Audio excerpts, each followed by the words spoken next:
शांताकारं भुजगशयनं पद्मनाभं सुरेशं विश्वधारं गगनसदृशं मेघवर्णशुभागमं लक्ष्मीकान्तं कमलनयनं योगिभिर्ध्यानगम्यं वन्दे विष्णुभवभयहरं सर्वलोकैकनाथं। शांत स्वरूप शेषनाग पर लेटे भगवान विष्णु की नाभि से कमल उत्पन्न है। वे सब देवों के स्वामी हैं। वे सारे विश्व के आधार हैं। आकाश की तरह अलिप्त तथा बादल की तरह सांवले हैं। जिनकी आंखें कमल के समान, वही सभी संपत्ति के स्वामी हैं। योगी उन्हें जानने के लिए उनका ध्यान करते हैं और इस संसार के सब भय का नाश करने वाले सब लोगों के स्वामी श्री भगवान विष्णु को मेरा नमस्कार हो। आमलिक एकादशी व्रत का महत्व। आमलिक एकादशी के व्रत में आंवले के वृक्ष का पूजन किया जाता है और इस पावन एकादशी को शास्त्रों में उसी प्रकार श्रेष्ठ स्थान प्राप्त है जैसे माँ गंगा को नदियों में श्रेष्ठ स्थान प्राप्त है। वेदों, पुराणों तथा शास्त्रों के अनुसार जब भगवान विष्णु जी ने ब्रह्मांड की उत्पत्ति की थी तब उन्होंने एक आंवले का वृक्ष को भी प्रतिष्ठित किया। एक बार भगवान विष्णु जी ने जब अवज्ञा प्रकट किया तो इससे चंद्रमा के समान कांतिमान एक बिंदु पृथ्वी पर प्रकट हुआ। इस बिंदु से ही आंवला का वृक्ष उत्पन्न हुआ था। ऋषि, मुनि तथा देवतागण उस वृक्ष के पास आए तथा वे उस वृक्ष को देखकर आश्चर्यचकित हो गए, क्योंकि वे अभी तक इस प्रकार के वृक्ष के बारे में नहीं जानते थे।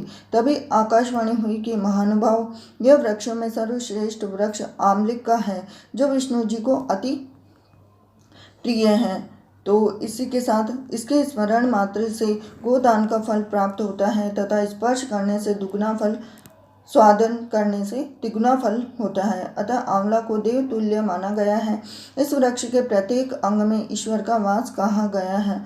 भगवान श्री हरि विष्णु जी ने स्वयं कहा है, स्वर्ग तथा मोक्ष की इच्छा रखने वाले प्रत्येक मनुष्य को फाल्गुन मास की आंवलिक एकादशी का व्रत अवश्य करना चाहिए। आंवले का यह वैष्णव वृक्ष समस्त पापों को हरने वाला है, जिसके मूल में विष्णु, ब्रह्मा, भगवान भोलेनाथ स्वयं वास करते हैं। शाखाओं में मुनि, टहनियों में प्रत्येक देवता, पत्तों में स्वयं वसु और फूलों में मरुदगण, फलों में समस्त प्रजापति वास करते हैं। अतः भगवान विष्णु जी ने स्वयं कहा है कि फाल्गुन मास के शुक्ल पक्ष की एकादशी को आमलिक एकादशी का श्रद्धापूर्वक व्रत जो कोई करेगा उसे अवश्य ही मनवांछित फलों की प्राप्ति होगी। इसी के साथ पद्म पुराण के उत्तराखंड में एकादशी के व्रत के महत्व को पूर्ण रूप से बताया गया है। आमलिक एकादशी के व्रत से जातक को पूर्व जन्म से प्रारंभ कर वर्तमान के जन्म तक प्रत्येक पापों से मुक्ति प्राप्त होती है। इस पावन व्रत का वर्णन स्कंद पुराण में अति सुंदर रूप से वर्णित है।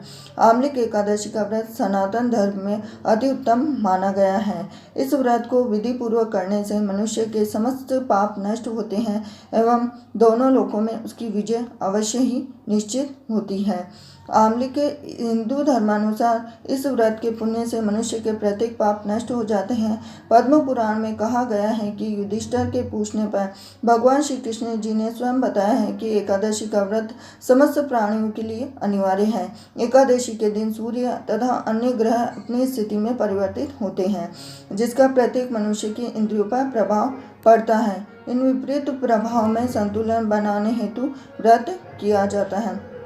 व्रत तथा ध्यान ही मनुष्य में संतुलित रहने का गुण विकसित करते हैं। इसी के साथ आमलिक एकादशी के महत्व का वर्णन ब्रह्मवर्त पुराण में भी प्राप्त होता है तथा इस एकादशी को मेरु पर्वत के समान जो बड़े बड़े पाप हैं उनसे मुक्ति प्राप्त होती है और सर्वाधिक आवश्यक माना गया है। पूर्ण श्रद्धा भाव से ये व्रत करने से जाने अनजाने में किए जातक के समस्त पाप क्षमा होते हैं तथा उससे मुक्ति प्राप्त होती है। श्री कृष्ण जी ने आगे बताते हैं कि इस दिवस दान का विशेष महत्व होता है।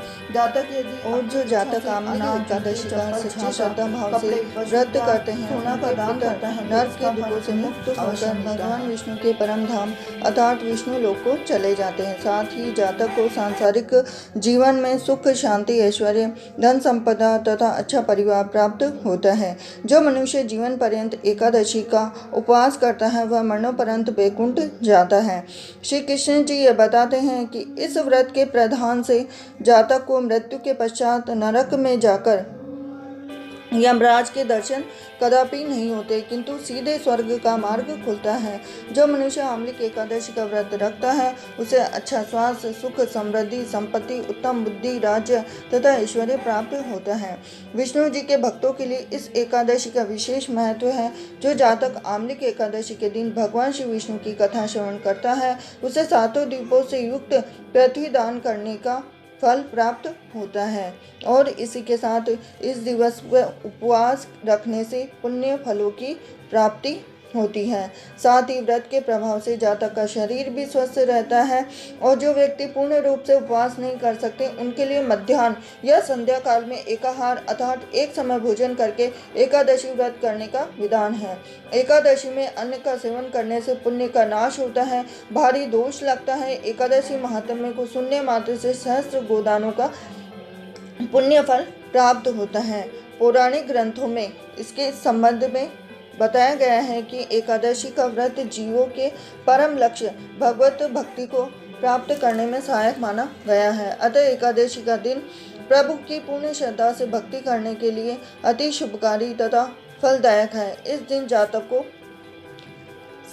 ज़्यादा से ज़्यादा पूर्ण भक्ति के साथ ही सहायक माना गया है और जातक अपनी इच्छाओं से मुक्त हो। यदि शुद्ध चित्त से प्रभु की पूर्ण भक्ति से सेवा करता है तो वह अवश्य ही प्रभु की कृपा के पात्र बनते हैं।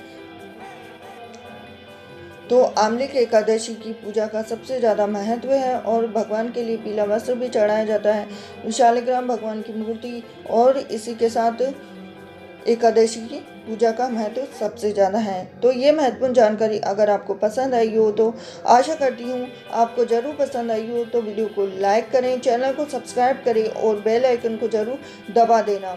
और क्योंकि एक लाइक से मिलती है मुझे मोटिवेशन आपके लिए और भी बेहतर वीडियो बनाने के लिए। मिलती हूँ नेक्स्ट वीडियो में।